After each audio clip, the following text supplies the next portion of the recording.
বন্ধুরা, সবাইকে শীতকালীন শুভেচ্ছা জানিয়ে শুরু করছি আজকে একটা নতুন শর্টস ব্লগ। গতকাল সন্ধ্যাবেলা চলে গেছিলাম ইস্ট বেঙ্গল আর পাঞ্জাব এফসি ম্যাচে।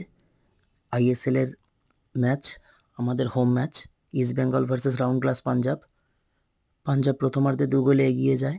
প্রথমার্ধে নয়, হ্যাঁ, প্রথমার্ধেই 2 গোলে এগিয়ে যায়, সরি। তারপর ইস্ট বেঙ্গল 20 মিনিটে 18 মিনিটে পরপর 4 গোল দেয়। পাঞ্জাবের একটি প্লেয়ার লাল কার্ড দেখে। ইস্ট বেঙ্গল ফার্স্ট হাফে একদম খুব ভালো খেলতে পারেনি, জঘন্যই খেলেছে বলা যায়।